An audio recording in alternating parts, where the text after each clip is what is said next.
Welcome back, everybody, to another episode of the Washed Nuggs podcast, part of the Washed Kings Network. I'm Matty Ice. I'm joined here with Evdog today. We are expecting K-Bear to join at some point, but we're going to get this started. For right now, we have a banger of a show for you. We're going to try and make it quick, but we have 3 games from the Nuggets over the past couple days that have just been unreal. We are, of course, without Nikola Jokic and Jonas Valančiūnas, but we just got a couple other guys back. But we're going to start off with some news, notes, and recaps. First of all, Ev, how you doing, man? Hey, man, doing good. Good to be back. I like your hat. Thank you. Girlfriend got this for me with help from one of our mystery producers, so we're rolling. Yeah, it's not too bad. I did want a Maxine Minor hat. Is that like a special edition? To be honest, man, I have no idea. It says 40 years of Nuggets basketball, so it's been on your head sin's you got it, so you haven't looked at it. It really has. I've slept in this thing. Yeah, it's it's starting pretty good. Starting to get it's starting to get a little uncomfortable. So we're gonna start off with some news and notes here. Nuggets are in third place in the Western Conference. They're 25-12. Winning 2 of their last 3, and myself and Pat had the Nuggets winning 2 of the 3, but we just did not guess the right 2 of 3. We had them winning against Brooklyn and then the 76ers and a loss to the Boston Celtics, but they did not lose to the Celtics, but they did lose their first one in Brooklyn. So Houston drops to 6th place. The 6 teams remaining are pretty consistent. The Nuggets are third, again with that 25-12 record. And then we do have the Thunder still in first place, 31-7. They have lost a couple games back-to-back here. So that'll be an interesting one to kind of keep our eye on. We're still on pace for 55 wins, which is 2 off the franchise record. And here he is, K-Bear. Welcome in, K-Bear. How you doing? Hello. Party. Mic check. 1 2 1 2. You're all good. I hope the mic's not way too loud or way too quiet, but I'm glad I am here and able to join. How we doing, fellas? We'll figure it out later. We're doing good, man. Welcome in. I just literally did the first just covered where the Nuggets are. So if you want to start off about the road trip from hell and how that's over, you are more than welcome to start us off hot.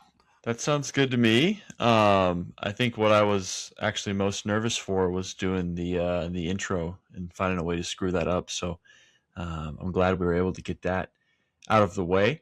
But welcome in. It's good to see you guys. There's still plenty of time to screw up. Don't worry about that. I'm sure that there will be, and I'm sure I'll mess a few things up. But as Matt was saying, the road trip from hell, as I put it in the notes, is over, which has been a little difficult at times, but it's kind of ended on a nice note. 3-5 record on this road trip that started after that classic of a game. If you missed out on our latest podcast talking about the all-time great Jokic game on Christmas night, you can go back to our previous shows to check that out. But this road trip started right after that. And we finished with a 3-5 record. Matt and Pat talked about a few of these games last week within that same pod as well.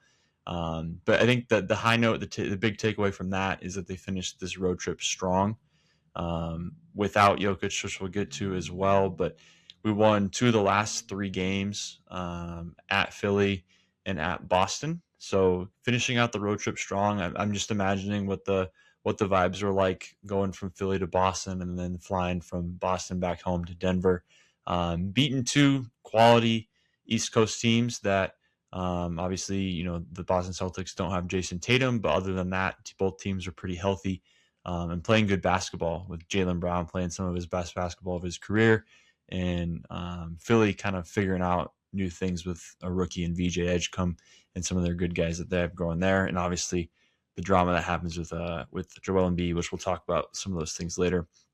And kind of heading into, really, I think a big focus of tonight, and where a lot of people are feeling and what we're thinking as Nuggets fans, is how have we been able to kind of weather that storm without Jokic on the floor. He obviously went out, I think last Monday against the Heat. And since then, I don't know if you believe it, fellas, but they have a 3-2 record without Nikola Jokic on the floor. If I were to tell you guys that he was going to be out the next 5 games 2 weeks ago, how would you have been feeling? Not on my bingo card to go like that. No. I was dreading the 10 games we were going to be without him. I know we'll have more to say about this and how the guys have stepped up and surpassed everyone's expectations and all the things that tie into Adelman in that regard. But yeah, not at all expecting the result. So I'm very happy to start this year. Yeah, same. I mean, it's definitely not on my bingo card either, but just goes to show you how deep this team is. And when you kind of give those guys a chance to play and show what they've got, give them a little bit of confidence shooting, it's pretty incredible. I mean, they're all professionals for a reason. And man, not that I hate to say it, but I think Calvin Booth had something going there a little bit. The Calvin Booth games recently, it seems to be Calvin a little Booth bit of games. a trend I've been seeing on some different comments being made here and there. But it's been cool to see, and obviously we don't ever want to see the Nuggets without an all-time great in Jokic. But as you both said, I didn't think that they'd be near 500 at that, and we always kind of throw out this team's a lottery team without Jokic, but they've been taking that to heart. It's been kind of cool to hear them talk about Peyton Watson after, I think, the game in Toronto when they got that win. He's like, we're not a lottery team. People view us in that way. So seeing some of those things. One game within that, and we'll kind of start, or one thing before that, and Matt will talk later, is Christian Brown and Aaron Gordon did make their returns on January 4th against the Brooklyn Nets. So kind of a weird game. They're coming back. I think it was a Sunday afternoon. Football's on. I was actually driving home from Illinois that afternoon, and I was listening to it on the radio. I was kind of excited to hear about it, and then they got off to a little bit of a rough start. But CB and AG did make their returns, and Matt will kind of hopefully touch upon that within the fall damage segment later on. But that Brooklyn game, I don't know if you guys followed a whole lot with it, but it just didn't seem like we could catch a lead. We couldn't maintain a close game there for a while. We'd bring it to 5-6 points, and then all of a sudden they'd go on a run. It just was one of those games, again, a common theme that we text about a lot and talk about a lot. Teams just seem to shoot lights out from three, and it just seemed to be one of those games and one of those Sunday afternoons. Little frustrating. You're kind of have your high hopes a little bit higher to have AG and CB back in the lineup, but that one left a little bit of a sour taste, I would say, and for most of us. And then a couple nights later, they go, or no, back to back. So the next night they went to Philadelphia, and I remember getting the injury report sent to me, and we got 7 dudes out. Okay, so we've got our starting 5. We got Jamal, CB, AG, Cam Johnson, and Jokic all out. And then we also had guys such as Valančiūnas. But another one I was kind of surprised was THJ. So we were out 7 games. Going into that one, how were you guys feeling before we went into Philly? Throwaway. Complete throwaway game, man. I saw that, and because I was trying to get the game on altitude, and I couldn't find it. And of course, it's on Peacock, and I don't have a Peacock account, so I was like, you know what, like this one's okay for me to sit out. Like I don't need to watch it. Nobody's starting. That's kind of the whole vibe that was going on in the group chat, and I am sorry that I missed it. I was following it along, or I was on the ESPN app following the stats and the live plays, and I just couldn't believe it, man. I got notification after notification. Nuggets are tying the game up. They're taking a 5-point lead here, a 7-point lead here, and they're tied going into the third quarter, and I was like, oh my god, like this is insane. Like, what is going on? And I really wish I could have watched that game live. And obviously the ending was an all-timer, but just an all-time game all around. That was incredible. So I think at this point I was thinking, okay, Toronto might have been like a lucky break. Brooklyn was like showing our true colors. And I was like, okay, so they're sitting the starters against Philly. Yeah, I don't need to watch this one. I'm not ready to be hurt again. And uh similar to you, Matt, I think I was getting updates and looking into it, and I was like, crap, I should have watched this one.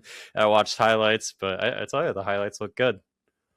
The highlights looked really good, man. Yeah, I think you brought up a good point with that, Evan. After that kind of moral victory of sorts, not just moral, but we did beat Toronto, and you don't really know what to expect after, that's a real desperation act to kind of show that they've got that fight.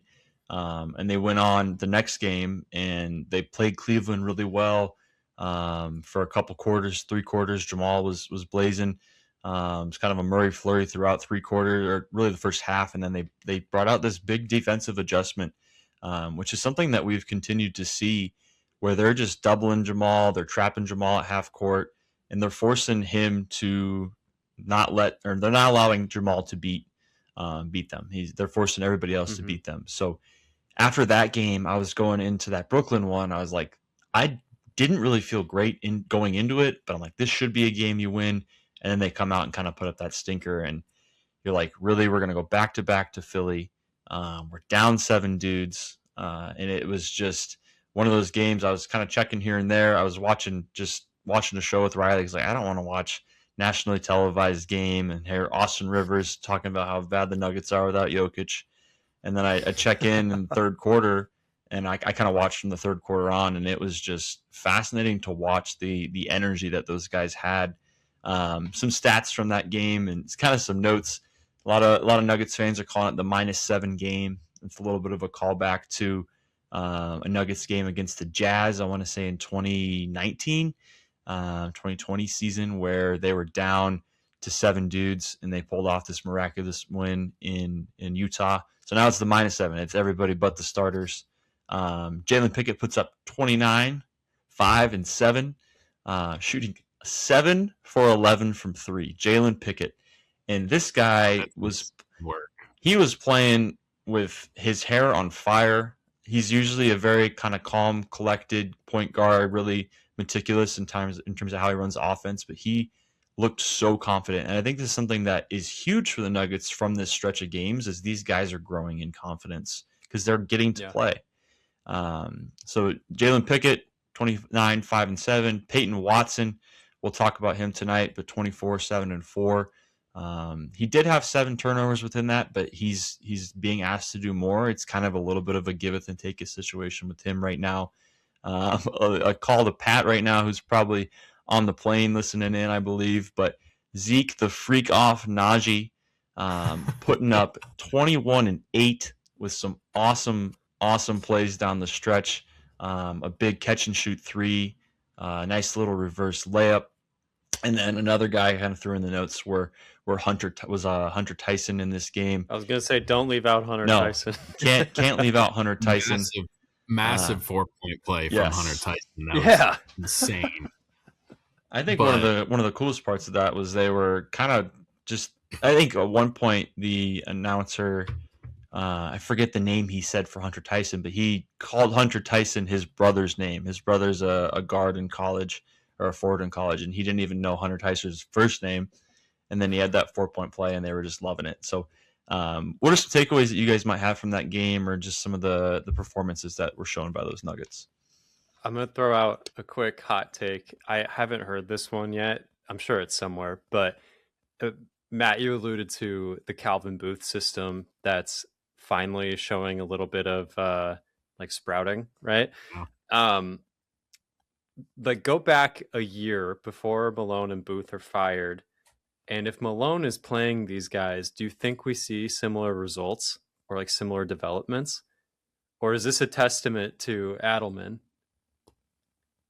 I think it's a testament to how much these guys have put in work last season and over the offseason. Right. Like, yes, good coaching, like a good coaching staff can definitely get more out of a player. But in terms of player progression, that's mostly on the player. Like, it But can I think can make if or break. Adelman weren't the coach, these guys wouldn't have the chance to play, because that's basically what happened in years prior, right? Like Malone wasn't starting these guys, I which is would why we say- were so down on them. I would say Yes. there was no really option though. There's nobody else to play. So Correct. I kind of see True. both sides of that argument with it, Evan. I had the same thought because I've been thinking. But Philly, he sat Murray and like the starters and everything. know. So And it's if Malone, if we have Moch there, like, are these guys going to play confidently or are they going to be timid? I think Adelman has this ability to allow guys to have a little bit more of a leash. And obviously they're going to have a huge leash right now because they were down 7 of their best players. But as soon as that game was over, and shout out to DNVR. They had an awesome post game.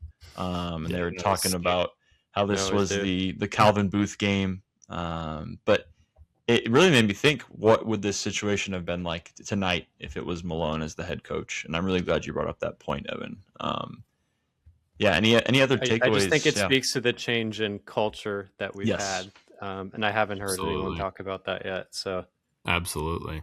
it's a cool development. I like that we're trusting our guys more, but sorry, go ahead. No, I was saying that. I was just asking if you guys had more you wanted to kind of elaborate on that. Because I think this would be one of probably 3 or 4 games this season that we'll look back on. As of right now, it's probably this one and the Christmas game for me that really stick out. Obviously, there's some other great ones, but this one was just awesome. Yeah, to continue your train of thought, I think if we have a postseason run, and I assume come postseason, these guys will take on bigger roles. We'll have more trust in them, right? Like now we know a little bit more about what Zeke can do or what Pickett can do, Watson, for instance. Yeah. So I think we'll be in a position where we have a lot more to play with. And if we have any success in the postseason, I think you're right. I think this will be one of those cornerstone games where we look back on it and we go, oh, that season, that was the turning point. That's when everything changed for us. Because it could have gone easily the other direction where we fall apart without Jokic, which is usually the case with this team. And it would have just been more of the same, right? It would have been the same strategy going into the postseason. So I guess, that would be my prediction. I think this is a turning point in our season, assuming everyone comes back and is fully healthy and we, have a decent run in the playoffs. And if anything, like, this just made this stretch of basketball, which we deem to be pretty unwatchable, like so enjoyable. And this will be a game that you can go back and look at. One thing with it too, and I think Matt kind of pointed at this, like these guys work their asses off day in and day out. Mm-hmm. And they're just fighting for an opportunity to get a little bit of extra run that's not garbage time or, backup minutes. And it reminded me of something I heard on DNVR the other day, but they were saying how like Hunter Tyson is closer to Michael Jordan than you are to Hunter Tyson. And it like, it's true. These guys are so good. It is true. These guys are so good, and they just don't get that opportunity because there's other guys that are even better. Yeah. So, good. I mean, that just is props another to good these point. Guys.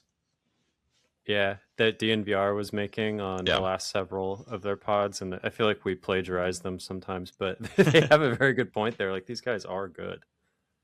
It was funny. I was watching their post game last night, and one of their guys super chatted, and he was saying like, "Check out my pod," and they're like, "We are all in on like everybody being all in on Nuggets," and they're like, "Just make sure it's not during our post game show." So we're doing our part with that. You got to push it. You got to push that show back. Yeah. So we're doing our part with that. But following that awesome overtime win, I feel like we could talk about that game all night and go play by play.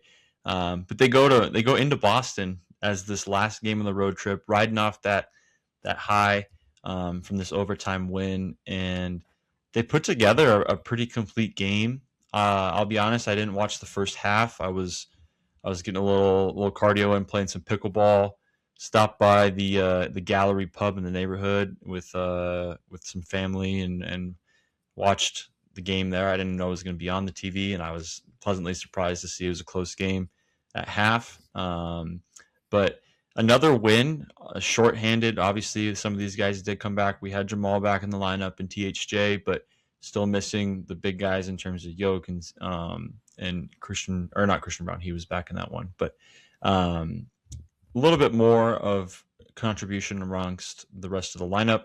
But I would say the big really performance would be two guys, P-Wat having 36 and 2. I think that Cameron might be thinking, we were texting about that last night, but he was 6 of 7 from 3, which was kind of a nice meme to summarize that game, which was pretty fun to watch. And then Jamal put together just a complete game, almost a triple-double. But if you would have told me this would have been his line at any point this season, I would have really been pleased to hear it. 22, 8, and 17. And that's just sounds like a Jokic line, right? It sounds like something Jokic would do. And that's a career high in assists for Jamal.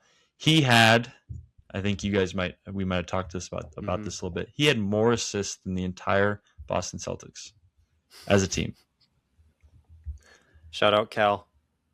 And I'm like, I want to know more if how often that happens. Wild. But that's pretty cool. Another thing, they actually Boston Celtics are pretty notorious for shooting a lot of threes, making a lot of threes. They live and die by that. But the Nuggets made 23 pointers as a team, and at least 8 of the 10 guys hit at least 1 3. So contributions among all across the board. And then one note that I found interesting was kind of in terms of rotations after Jamal, it seemed like Jalen Pickett was that backup one here and there, at least riding off that really great game in Philly. Bruce Brown, I mean, there's 21 minutes to 19 minutes, so not a huge difference in that, but I think that's something to look at moving forward in terms of who's going to be that backup point guard. Maybe it's Jalen Pickett for a little bit, maybe it's Bruce Brown down the line. But what takeaways do you guys have from this win last night in Boston? Just I think following the Philly game, a gritty team win, and I think something that happened in the Boston game that I was very surprised to see is that Jamal Murray point that you made, K-Bear, is a little bit more facilitating than I think he usually does, and obviously our biggest facilitator, probably the best facilitator in the league, is out right now, and Jokic. So definitely needed Murray to kind of step up in that way. But over the past 2 games with Boston and Philly, these guys have been shooting lights out from 3. Just a lot of confidence shooting. Gang rebounds have been something that I've noticed a lot over these past 2 after these past 2 games. So they're just playing really gritty, good team basketball, and you love to see it. And I don't know if that's something that, is happening because Jokic is out and they're just trying to fill shoes, or that they feel more confident that that Jokic is out, just to kind of, have the superstardom kind of out of the way and they can play a little bit more team basketball. I'm not really sure. I don't know really what that means yet, but all I know is that these guys are playing fantastic as a unit so far, and I'm excited to see how they keep rolling. Evan, do you have any final takeaways before you ride off into the sunset tonight? Yeah, that was a funny way to phrase that. I think I just don't take any of these for granted. I think that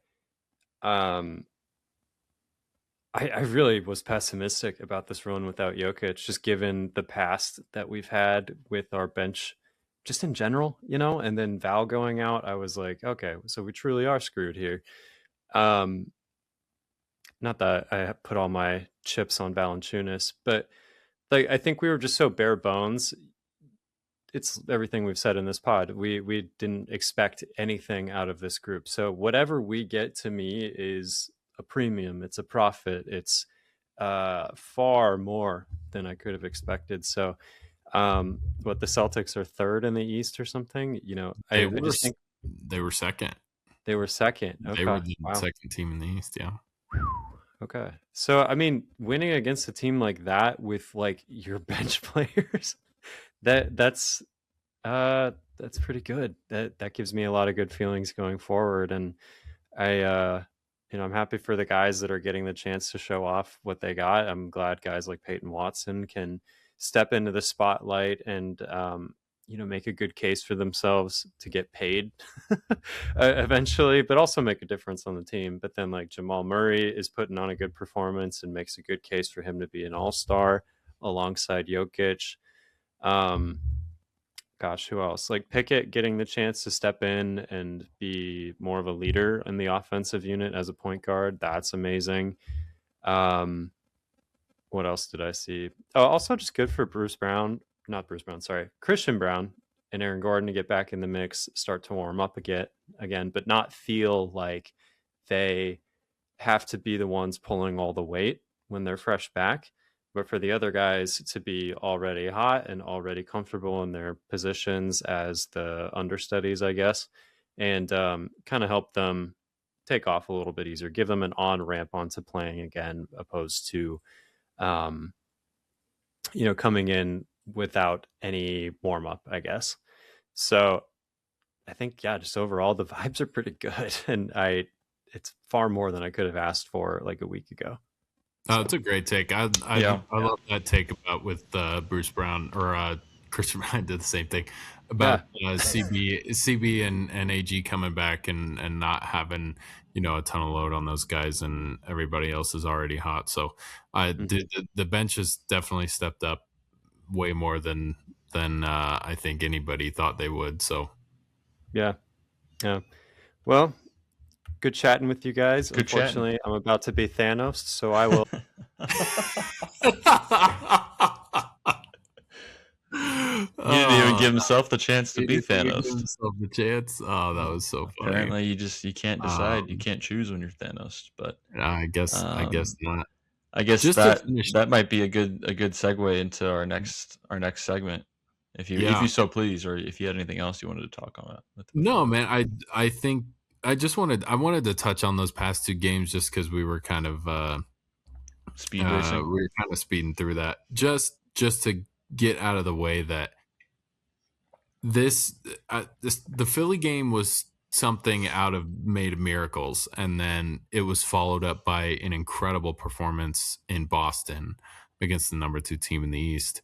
And I just, as a Nuggets fan, as a basketball fan, when you see a team that's down in the dumps like this and is out 7 guys, and your star player, the best player in the league right now is hurt, out for 4 weeks, and you're really just trying to limp by, to have your backup guys, your bench guys come together and pull those 2 games out are something that you love to see. And I think Evan brought up that great point about just the culture within that too.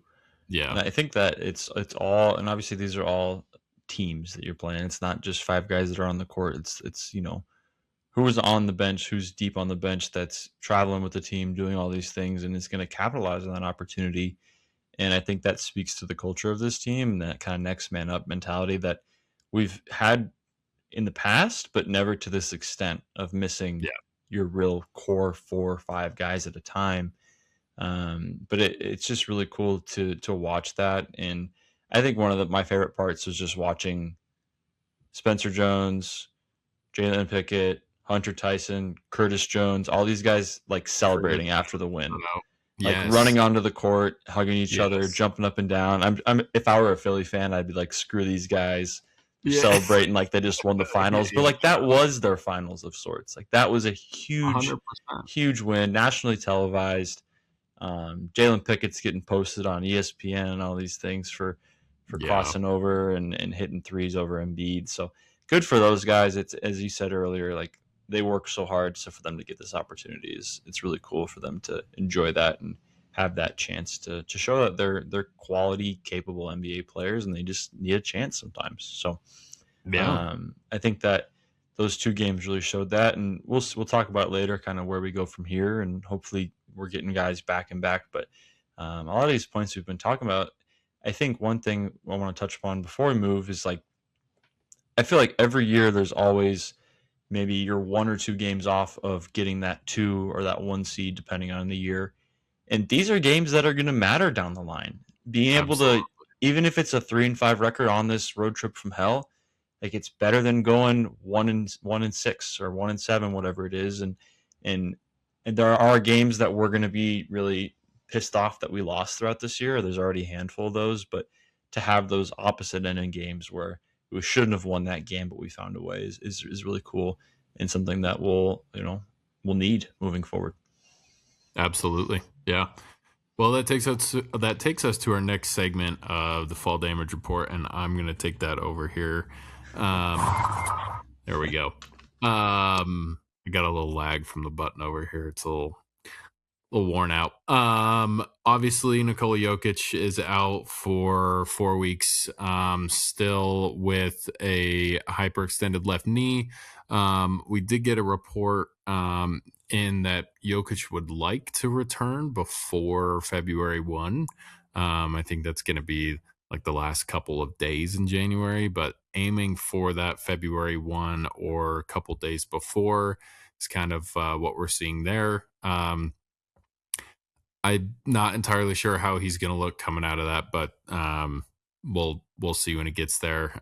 We haven't had a situation really like this with Yoke out this long, so we'll kind of see how that plays out. And I'm assuming that they will have him on limited rest, limited minutes coming out. Cam Johnson still out 4 to 6 weeks, right knee contusion. We're just going to have to wait this one out like we did AG and CB. Still on pace to get everybody at least back in the lineup in some way, shape, or form after the All-Star break, which would be fantastic. Jonas Valančiūnas reevaluated in 4 weeks for right calf strain that he suffered against the Raptors. Again, just waiting for that one. Calf strains are no fun. We've been dealing with a lot of those with the Nuggets, especially Jamal. So we'll kind of see how that affects us. We do have a lot of day-to-days though. Like we stated earlier, Christian Brown and Aaron Gordon are both back in the lineup. They are day-to-day. They're both listed for probable for tomorrow's game against Atlanta. CB's been dealing with a little bit of a left ankle strain, or left ankle sprain, excuse me. But he's listed as probable. They'll probably have him limited minutes again, as well as Aaron Gordon with that hamstring, probable for Friday's game versus the Hawks. And again, limited minutes. I think they're good to have out there. Obviously, you need them back out there just to get back in the swing of things.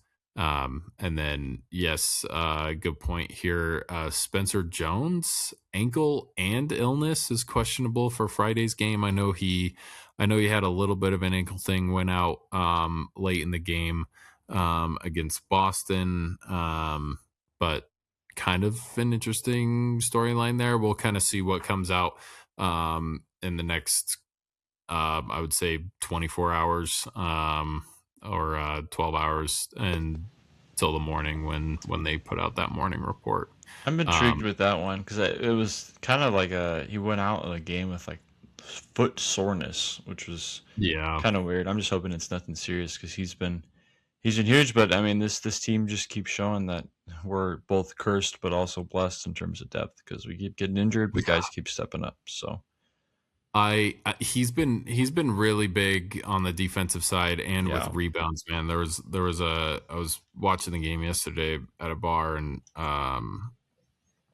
he was like the only one rebounding for like 2 or 3 minutes when I was watching, just on both ends of the floor. He was one of the only ones in there with like 3 or 4 other Boston defenders trying to get rebounds and just trying to tip drill it out of there. So he definitely brings a lot of the fire. He definitely brings a lot of the hustle to this team. So hopefully that doesn't turn into anything crazy.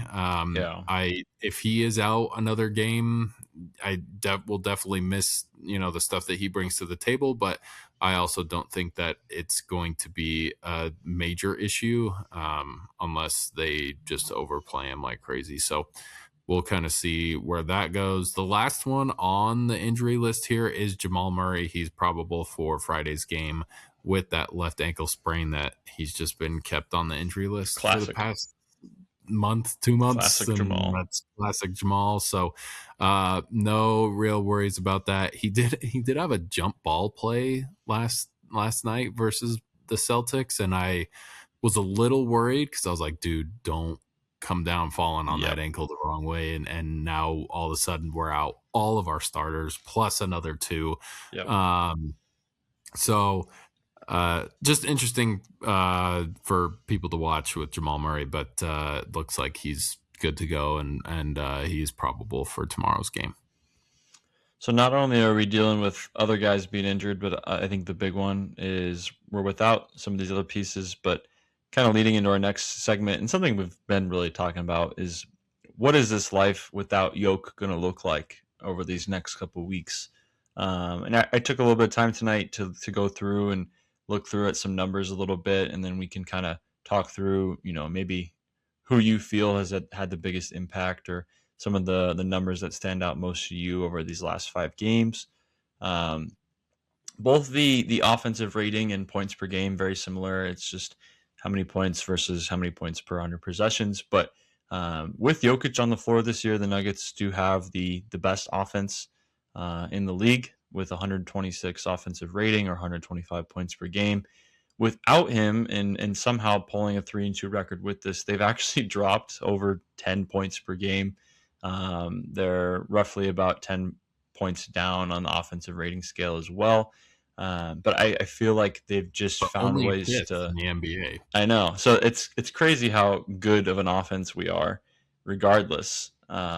But I think that speaks a little bit to some of the defensive just schemes and guys flying around and the energy level that's picked up. That's been something we've talked on this pod over and over, is who are these guys going to be? Who are the guys that are going to be that step up and bring that defensive mindset? And I think that it is probably a little bit easier to scheme defensively without Jokic. I know that sometimes can be controversial because he is not the most paint protective in terms, or rim protector. But we've been playing guys that are smaller and don't rebound as well, and we've been finding ways to win a couple of these games. So I'm interested to see kind of how that pertains over the next couple of weeks in terms of the offensive and the defensive ratings. But at least we're finding ways to win a couple of those games when it comes to the offensive side. And then some individual numbers without Jokic. So I went through and kind of StatMuse and did some different things, different websites. So I was grinding on figuring out what days they missed and all that. But Jamal Murray without Jokic, he's played 4 of the 5 games. He missed the game in Philly, but he's averaging 26, 6.8 rebounds, and then 11.5 assists. So if you were to tell me that Jamal's scoring will only increase a little bit without Jokic, but his assists went from 7 to 11.5, I'd be pretty shocked. That is something, a little callback to some previous pods. I've been saying that I think Jamal is going to be distributing, and I also feel that has really been forced. If you watch any of the games you've been seeing, he's been getting trapped, and they're just not letting him beat them. So that's been really cool to see from my standpoint. It reminded me, and obviously this is when Jokic was healthy, but that I'll never forget that finals against the Heat. Jamal when he dropped that triple double with Jokic, and he's really shown throughout his career kind of to be better at distributing and nice little pocket passes and not turning the ball over a whole lot. So that's been really cool to see. Peyton Watson is a guy that we could spend, I feel like, 30 minutes talking about his growth. He is averaging 24.5 points per game, about 6 rebounds per game, and about 37 minutes per game. So that's all within these games without Jokic. Previously to that, he was only scoring about 10, so he's increased his points per game by like 14 points, which is pretty crazy to see. Rebounds a little bit more and assists a little bit more. So just he's got the ball in his hands a little bit more, and he's been asked to do a little bit extra. And I think that that's been really cool to see. Do you have any thoughts or big takeaways on P-Wat? I feel like we could spend a little bit of time here talking about his growth in these last couple games. I think we could spend hours talking about P-Wat and his growth over the last couple games, but it's been, and I will say this for all these guys, I don't think it's just for P-Wat. It's been fun to kind of see them step into their own a little bit more. It's been fun to see them get a little bit more confidence, shoot the rock once in a while without, having somebody breathe down their neck about it or have it, they're playing a lot more loose. They're playing with more confidence, a little bit more swagger. They're being very vocal. One of the things that I was really interested to see is they are talking a lot. Everybody's mouth is open.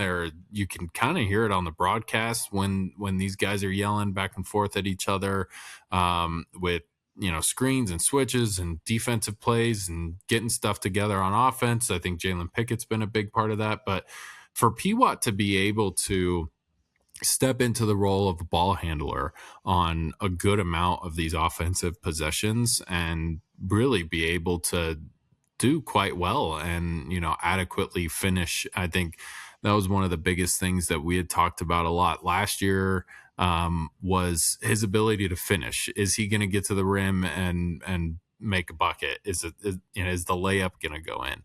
Not only that, but I've watched him drain, a good amount of threes. That corner three he loves. I watched him hit one against Boston yesterday and just turned around to the bench, and I don't know what he said, but it kind of looked like he was just like, I'm like that. Like, that's me. And like the bench goes crazy for it. He had like 6 threes last night. Yeah, he was cooking.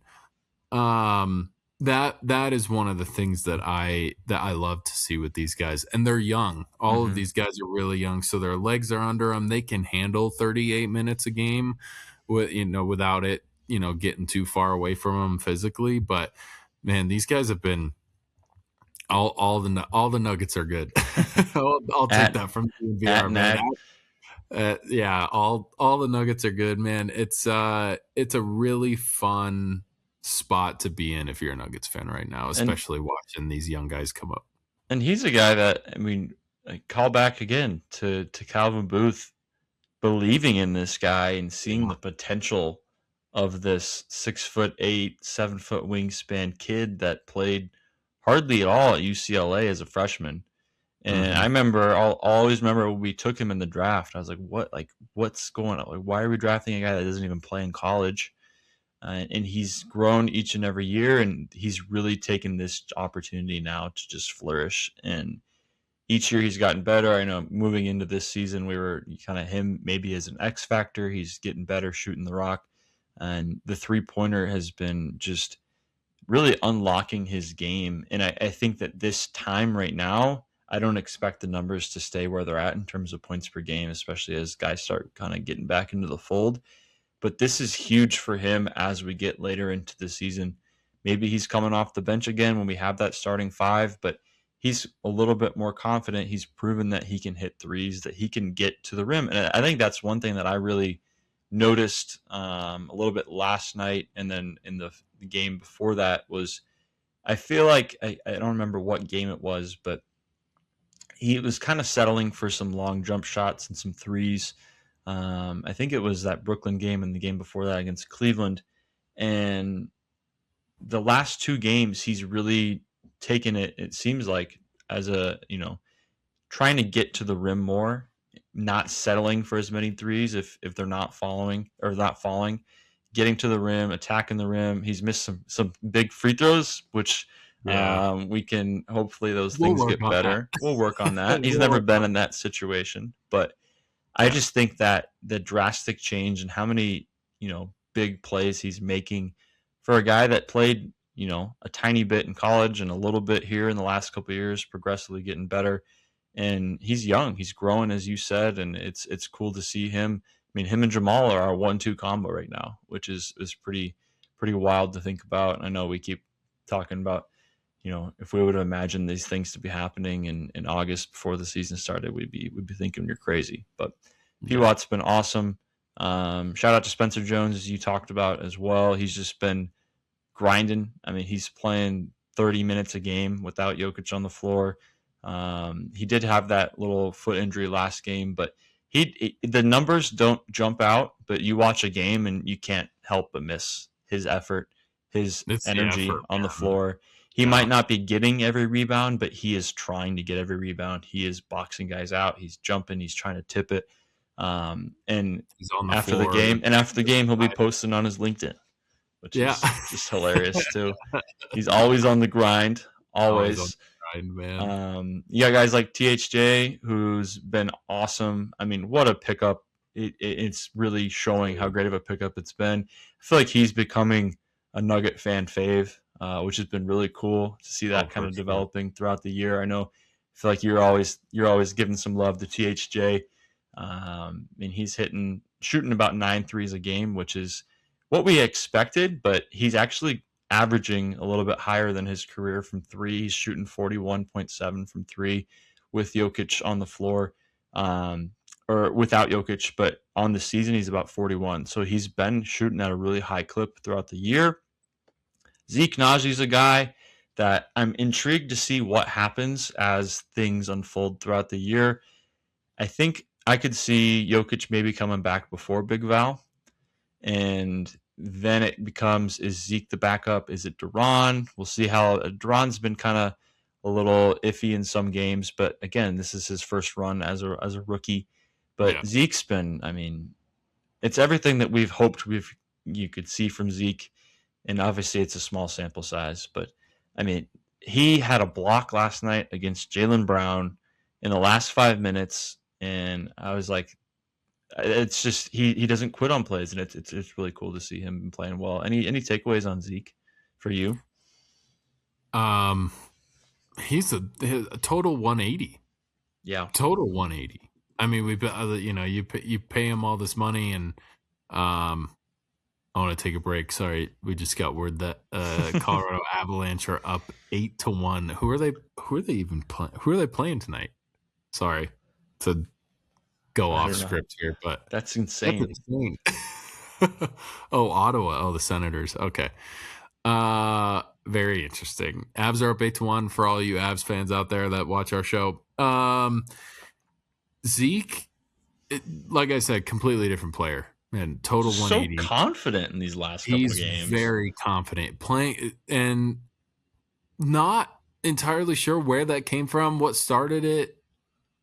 It's just, yeah, he's playing with some tenacity. We'll throw that word out there. We're playing with some tenacity with Zeke. A lot of confidence. He's been playing about 25 minutes a game.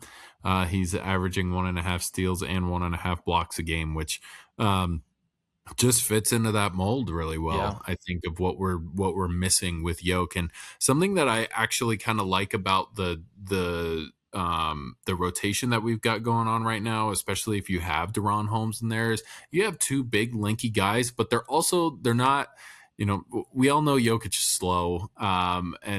But you have two really good athletic, tall, lanky dudes that can kind of, protect the paint a little bit with Zeke and Deron Holmes in there. And without Valančiūnas too, because he's got a similar I mean, he can, at the rim, he's pretty solid, but he's not going to be guarding guys out on the perimeter.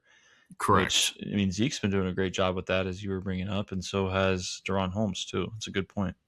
Yeah, they've got a little bit more lateral movement, I think, with without risk of injury, which is fantastic. But man, like I said, completely different player. I want to see where it goes from here. I'm praying that it's not kind of a one-off or a two-off here with how he's been playing, or he's not just that streaky. But man, to go from averaging, obviously when you have Jokic on the floor, you're not going to get that many minutes. Yeah. And he was averaging just about 8 minutes with Jokic in the lineup. But to go from 2 points a game, 1 rebound, and basically no assists, to averaging 12.5 points a game. I forgot his assist on that one.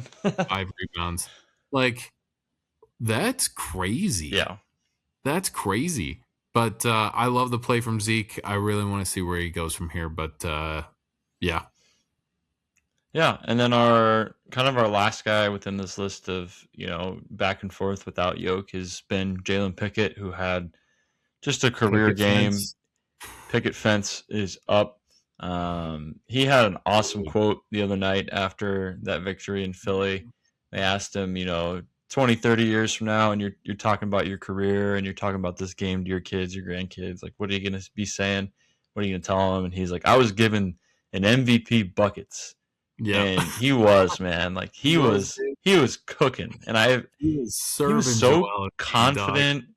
He was screaming, like hooting and hollering down the floor after he hit a three.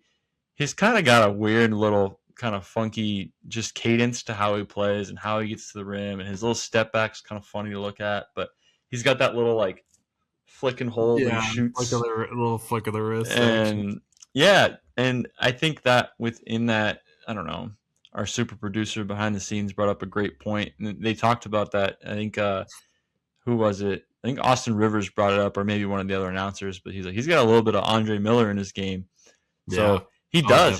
He's got the same number, but just that little booty ball action, and it's just so cool to see him cut loose and be free after really being behind the reins of a guy like Malone. And that's something we talked about earlier.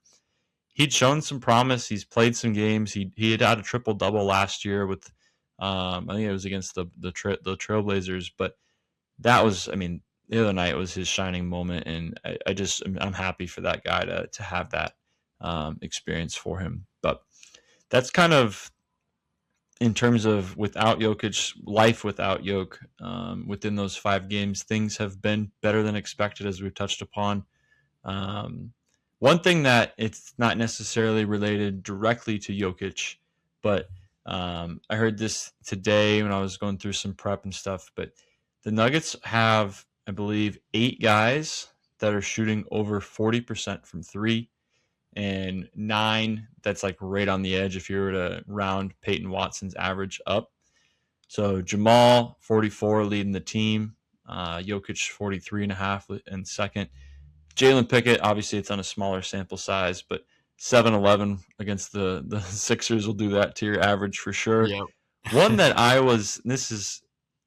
I cannot believe that Cameron Johnson's shooting 42.9 from 3. Not the way that he started the year, for sure.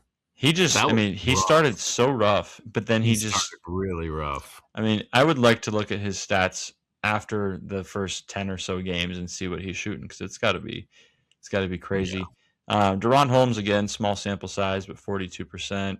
Spencer Jones, he'll hit maybe 1 or 2 attempts per game, but 41%. And then Tim Hardaway shooting 41% with 9 attempts is pretty impressive. Pretty good. Yeah, that's some crazy numbers, but that's a little fun one I wanted to throw in there before we kind of get into our last piece. This one was going to be our last couple pieces. I wanted to kind of propose 2 questions to you, just as I was prepping the show and thinking about some stuff and hearing some things. So the first one, if you're ready, kind of a would you rather, and this relates to P-Wat. We didn't go a whole lot into contract talks and kind of the stress that's going to be being put on the front office as he's doing so well and CB's been out. Right. In terms of P-Wat or Christian Braun long term, would you rather have Christian Braun kind of having a steady 10 to 12 points, pretty defensive, or reliably defensively, and then being able to play a lot of games and kind of just playing that starting role that he's been in? Or, and this might be a tough choice and kind of polarizing choice, but would you rather take P-Wat, and we don't really have much of an option, but this is a fake world that we're living in this pod. Sure. Yeah. Would you rather have P-Wat over that, with that higher ceiling that we've been seeing, his length, his defensive prowess in terms of being able to chase down some blocks, and then some of that streaky offense that we've been seeing? What would you take if you had to? I mean, this, and to give yourself some credit, this could be a real world scenario at the end of the season. Let's say CB gets back and he's playing it back to the way he was, with, averaging 10 to 12 points a game, playing really good defense and being reliable. And let's say P-Wat continues a really good, second half of the year campaign. this could be a very real situation for the Nuggets front office. But I don't know, man. They're both young. I'm partial to CB just because, and we loved watching him last year. We loved It's watching hard right him. now because he's injured, and we love And it's CB. hard. It is hard. It's hard because he's injured. Because what happens with the, not obviously P-Wat probably wouldn't be getting the minutes that he would if CB was still available and didn't get hurt. But who's to say we didn't see CB's ceiling get lifted a little bit higher, or he starts playing at a higher level, especially if guys start going out. But man, that's a really tough choice. Just because of the way that the Nuggets need some help on defense, I'm taking CB. Just because I think they have a high offensive rating. We have Nikola Jokic. That's a done deal. You're gonna have a good offense. It's gonna be facilitated really well. You need defensive players. And I feel like in terms of, as you say that, I would think it just in terms of fit with that starting five, right? You kind of need someone in that. Obviously, they're different positions and different skill sets, but Right. I feel like he just kind of finishes up that mold of the starting five. And going into this season, before we made any trades, if you would have told me P-Wat was playing like he is now, I don't think you wouldn't trade MPJ for Cam John or pick up Tim Hardaway, but I don't think we expected this from P-Wat, and it's been a pleasant surprise. And obviously, hindsight is 2020, but I just see a lot out there of the Nuggets made the wrong choice. We're paying CB all this money, but I think that we'll be pleasantly surprised when he's back and things are all getting back into shape. But it's going to be tough for the Cronkies to make a choice within this. And I mean, I don't know all of the ins and outs of the second apron and all these things, but if they were to match some of these contracts that P-Wat might be getting at the end of the year, things are going to get hairy. So one thing I will say is just enjoy what we have until that season's over, and then we can worry about it later. Agreed. But I wanted to at least make you think about that one a little bit. My other one is a little bit of a recency bias, obviously, but it's something that I think has been a concern for the Nuggets throughout this season. And I'm not saying that one of these guys is the perfect fit and has to be the guy playing, but based off of recent play, would you rather have Jalen Pickett kind of getting some real minutes, developing as that backup point guard behind Jamal? Or do we kind of stick with Bruce, who's been kind of that backup one, playing in some different rotations, getting some minutes as the one? He's just that Swiss Army knife a little bit, but he's been asked to take the ball up a lot and kind of run some points. So if you had to kind of choose as that backup one, what are your thoughts within that? I think if Jalen Pickett continues his campaign in the way that he's going over the past couple games, I don't see a reason why not to put some more minutes on his plate a little bit, kind of get him a little bit more comfortable with that. Obviously, when you get down to it, you have a big game. You need to win something, where you have to, rely on, a workhorse like Bruce Brown. Then you give the minutes to Bruce Brown, and that's what's so great. Like, I love these would you rather's kind of because it's more along the lines of, well, what are all the variables? What kind of position are you in? Where does the team need it the most? Who are you playing? Like, all of those factors, come into play with these questions. But and I love that we're sitting here because it's, would you rather play this guy or this guy, who both are either, one's playing really well right now, one's the old reliable, and a year ago we didn't have this. 2 years ago we didn't have this, and even all the way back to 2023 with the championship team, we don't have that, right? It's like you have to play those guys. You don't have a choice. And so to get questions like this and to be able to kind of look at this from a Nuggets perspective is very new to us for sure, which is, I think, why it's kind of hard to pick and choose. But I love that we're able to do this, but to answer your question, I think when it comes down to it, and you need a guy, you need your workhorse, you got to get Bruce Brown in there, take those minutes at the one. They're not going to go away. Like his experience and his reliability, it's not just going to fade away if he doesn't play for a couple games. But man, if Jalen Pickett's doing what he's doing and he's getting a lot of good reps and you're liking what you're seeing from him, then I don't see why not, give him, 5 more minutes a game, 10 more minutes a game and kind of see how it goes. Yeah. And you can also play thing. those guys at the same time as well. You could do that, and that's regular season, different lineups and different rotations. Yeah. But come playoff time, I'm definitely probably going to be wanting Bruce. Yeah, definitely. Based off of just what we've seen from him in previous years. But the would you rathers are tough because you want both, and you can't really have. I mean, you'll maybe be able to in the regular season, but come postseason, it's difficult. But kind of a little tricky because we got some options, and it's good to have options. It's great to have options. Things are good within that. Kind of wrap up tonight's show, and to kind of look forward now. We do this every week. We kind of have our pick'ems of sorts as we move forward into the following week. So we're hoping to hopefully podcast for you guys next week around the same time. Thursdays have been pretty consistent for us without holidays. Moving forward in the next week, we have tomorrow night. We're back home, back in Denver against the Atlanta Hawks, who now no longer have Trae Young. Breaking news as of last night, Trae Young was traded for CJ McCollum, and I'm forgetting the second guy within that trade, but it'll come to me, I'm pretty sure. Or Corey Kispert, I believe. And interesting trade. I don't have a whole lot to say on it. It seemed like it happened quick in terms of Trae Young just wanting out. And I think Atlanta was like, all right, we'll move you.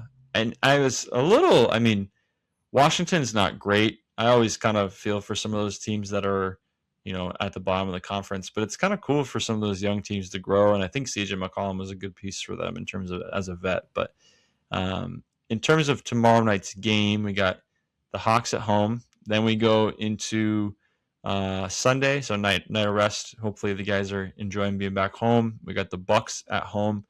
I do not know. I have not checked in terms of who's playing and all that, but I'd be interested. I think Giannis has been back. I know he was injured for a little bit.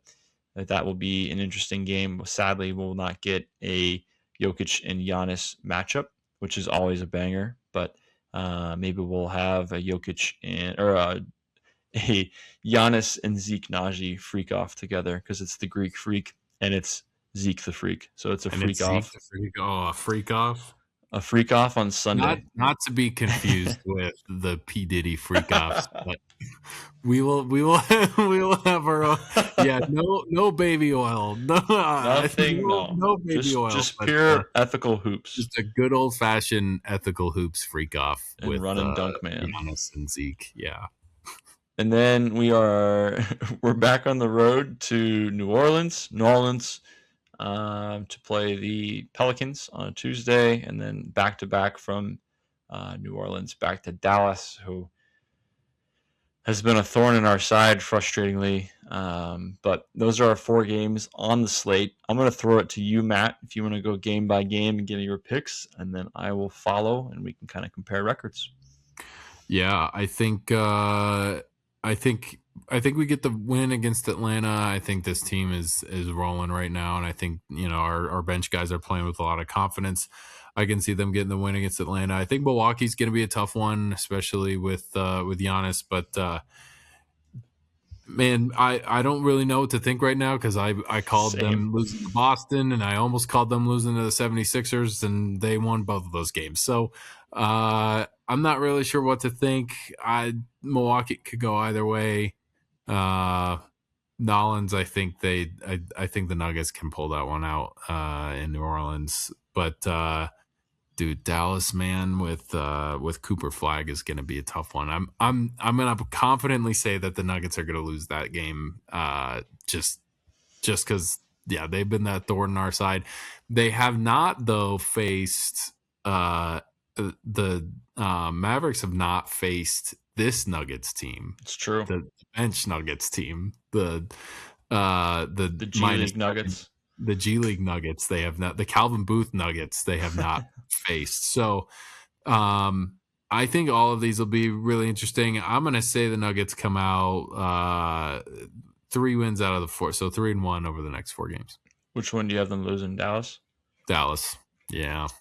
I'm going to say they beat Atlanta. Good to be back home. I think Milwaukee might be the loss. I'm interested in terms of how our, we'll match up against Giannis and the Bucks. And again, there's just been some home woes. I'm not too confident within that. So I'm going to say lost to Milwaukee. I'm obviously hope I'm wrong.